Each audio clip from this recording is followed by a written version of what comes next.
There are many things we can do, but I think all of this is the result of colonization. Our minds have been somewhat blocked and we've been told to consume. But no, we need to create, and you need to believe in yourselves. If we don't believe in ourselves, we can't succeed, and that's the focus of our ongoing communication. The youth must believe in themselves. Each of us must believe in ourselves, and it's possible. Today we are picking out some talents from everywhere, inventors and all. We are waiting to set up, as I mentioned last time, a center that will be like an incubator so that you do vocational training, that's true, but we're going to do practical work. And we need to create many things ourselves locally. There's no reason to pay for everything outside. We buy everything. Abroad, it's jobs we're giving away abroad. You agree with me. When you go home, you see there are many utensils, many items in the house. Ladies and gentlemen, listen to this, that it is going on here. What is Ibrahim Traore talking about? What does it mean? Why don't you people wake up? Get this story and listen to him. Listen to all leaders of Africa. What exactly are you talking about? You can see it. Just watch and tell us, why are they thinking about this? It is not only leaders, it is all about youths. Because our leaders are old and they are gone. But it's about us youth that we are growing. We have to think about what can we do. It's already started. Let us listen and hear what Ibrahim Traore is talking about. It is so sad that he is talking about this and then we just quiet. Leaders are just being invited, going there to the summits, just only clapping. What are they showing us? What are they showing the young people of Africa? They just like to go there, walking to the red carpets. That's all. What exactly that is again going, or are they going to check there? Let us listen and listen to it carefully. Let us watch and know what are we going to do after this. Traore, he has dreams and he's just waking up as youths of Africa. He's not just a leader. He's just doing it because he's a son and a blood of Africa. He's just born to this soil and he just wants us to be, or to talk, or even to be our own, and to be the continent that has only one currency. To the youth of Africa, listen to me carefully. We are standing on the edge of history, and this is the moment when you must decide, will you continue to wait for salvation from outside, or will you rise and claim your destiny? For too long, we have been told that we are too weak, too poor, too uneducated to build our own future. But I tell you today, that is a lie. They said Africa cannot manufacture its own machines, yet every year we produce millions of brilliant minds, but only to serve others. We train engineers, yet we import even the simplest tools. We have fertile lands, yet we depend on others for food. Why? Because we have been programmed to doubt ourselves. We have been taught to beg for aid, instead of building strength. We have been trapped in the illusion that without Europe, without America, we are nothing. But I see a different Africa, and I want you, the youth, to see it with me. I see an Africa where the sons and daughters of this continent become the inventors of tomorrow, where we build satellites that orbit the Earth, and they are made by African hands, where our doctors do not flee to foreign countries, but stay to build health systems that serve our people with dignity, where we are not the customers of foreign technologies, but the creators of technologies that change the world. But my children, to get there, you must understand, no one will build this Africa for you. The liberation you want, the prosperity you desire, the respect you seek, you must build it with your own hands, and that begins with education. Not the kind of education that teaches you to pass exams and wear a suit, but the education that teaches you to solve problems, to think critically, to ask, what can I create? What can I improve? What can I build that my community needs? If your education is not making you more useful to your people, it is a prison, not freedom. And yet education alone is not enough. We must also have courage. Courage to innovate. Courage to fail and try again. Courage to stand tall and say, I will not run to Europe for a better life. I will build my better life here. Look at the world. It is built by men and women no different from you. They are not gods. They have no special blood. They succeeded because they believed they could, and because their societies invested in their talents. We must do the same. My vision is of an Africa where every youth is a soldier, not with guns, but with skills, with knowledge, with innovation. Imagine an Africa with its own search engines, its own social media platforms, its own tech giants, its own pharmaceutical industries, its own energy companies driven by solar and wind, from the Sahel to the Cape. This is possible, but it requires discipline. You cannot build the Africa of tomorrow if your mind is addicted to distraction. You spend hours scrolling, laughing at memes, watching others build, while you remain spectators in the theater of global progress. Enough. I call on you to wake up. I call on you to master skills, learn to code, learn to design, learn to farm smartly, learn renewable energy, learn manufacturing. If you do not, others will, and you will remain slaves, not by chains, but by ignorance. That is what Burkina Faso started from there. And we have some leaders that are just ignoring it. They like to be in the summits. What does it mean? What are they gaining there? So let us listen to this. What Burkina Faso, the son of Africa, is just being waked up and tell us, what can we wake up and do? So this is about youth of Africa. There are many things we can do, but I think all of this is the result of colonization. Our minds have been somewhat blocked and we've been told to consume. But no, we need to create, and you need to believe in yourselves. If we don't believe in ourselves, we can't succeed, and that's the focus of our ongoing communication. The youth must believe in themselves. Each of us must believe in ourselves, and it's possible. Today we are picking out some talents from everywhere, inventors and all. We are waiting to set up, as I mentioned last time, a center that will be like an incubator so that you do vocational training, that's true, but we're going to do practical work. And we need to create many things ourselves locally. There's no reason to pay for everything outside. We buy everything. Abroad, it's jobs we're giving away abroad. You agree with me. When you go home, you see there are many utensils, many items in the house. You wonder, but why can't we make them here? Why do we have to pay outside? It's the same with the military, where I said, well, I'm not ordering armored vehicles anymore. It's over. We manufacture. Maybe we'll succeed, maybe we won't. That's it. And that's what's happening now. It's over. What we've ordered, that's come, that's it. What's on the way, that's it. But it's over. We're not ordering anymore. We're going to manufacture locally. We shouldn't be afraid to fail. We might try and it might not work. We'll modify, we'll try, but we will succeed. That's it too. So we need to have confidence in ourselves. All the industrial units we pay for outside, you can do it. You often go to pay for industrial units and you realize it's just a conveyor belt with an electric motor that moves something, assembling small cubes. We can do it, we have welders capable of doing it, but we often don't trust ourselves, or we're just consumers. We can't pay for everything outside, no. So vocational training. Because our old leaders are they old. They don't think about to unite Africa. They're just scared. They are fear. They have that mentality that whites are bring it here, so they can't wake it up. So it's about youth. Like the youth that we have in Burkina Faso, like Ibrahim Traore. So we just want to follow that footsteps. America must never tell us what to do.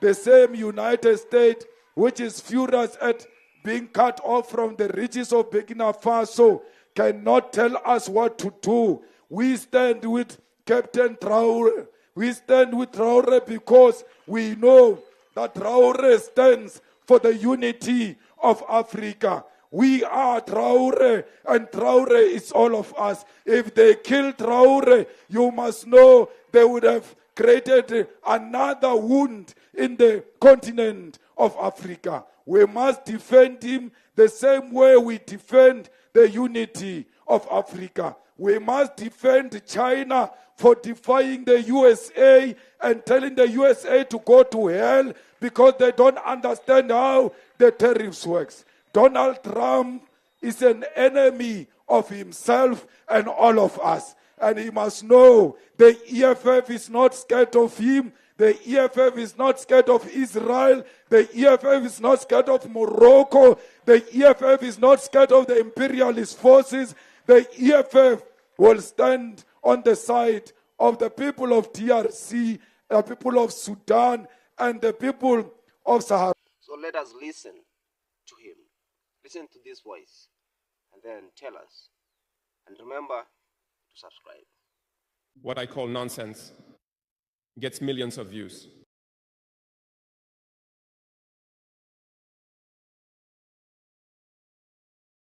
Precisely. As the young slam poet said, they want to make you waste time on trivialities. Become aware. Let's focus on work and seek knowledge. Let's seek competence. Entertaining oneself is fine, but we must work first before entertaining ourselves. Seek knowledge, otherwise you will waste time doing nothing. And youth is the period when you must use your time wisely. The imperialists know this. That's why they will multiply all kinds of distraction events. They will multiply all events that can divert you from work, so that you become incompetent. And at that moment, when you are asleep, they choose the incompetent to lead all important structures.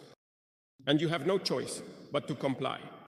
Let's not be incompetent, let's seek knowledge.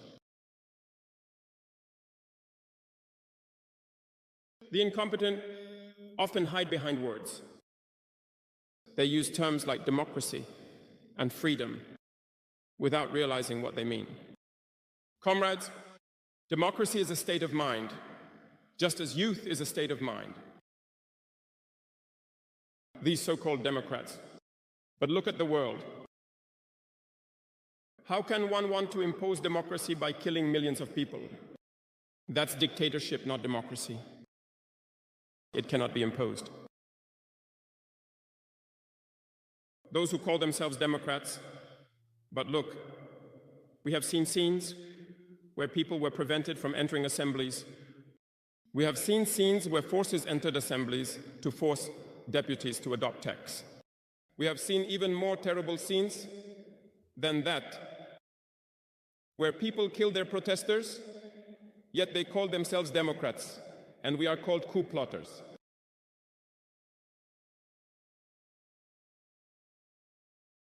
If that's democracy, I repeat, we do not want that kind of democracy.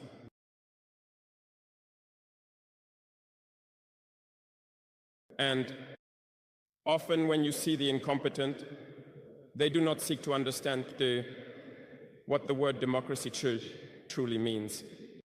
They just cling to the definition given by imperialism and start talking about democracy without truly knowing the foundation. The AFRICOM commander before the US Senate, your government responded firmly, denouncing unfounded accusations regarding Burkina Faso's sovereign choices. What do you say to those, especially in Washington, who continue to question the legitimacy of your current partnerships, particularly with Russia? And how do you intend to defend Burkina Faso's image on the international stage in the face of this kind of rhetoric? In any case, we are free to establish relations with whomever we choose. That is what independence means. So on this matter, they can continue to think whatever they want. As for us, we will go wherever we want, as long as the partnership can, in any case, be mutually beneficial for both parties. Regarding those remarks, as you mentioned, we protested through the Ministry of Foreign Affairs. That was one thing. But I don't know what happened with that general. There is still a problem. and I would perhaps like him to admit his mistake if he was sent, and to understand that this was not the right mission. If he was misled, he should say so publicly, or otherwise admit before the Senate that he was mistaken. Or also, if it was done with bad intentions, well, we will confront him as we should, because everything he said is a lie. And it's really shameful to see an adult lie, to see an adult, a general officer of a great army lie. This is very serious. First of all, he talked about Burkina's gold being used for what? For us, to protect ourselves and all that. First, it's Burkina's gold, it's not his gold. That's the first thing. What business is it of his? It's none of his business. It's Burkina's gold. It doesn't concern him. Second thing, he's lying. Because Burkina never had any gold reserves until we came.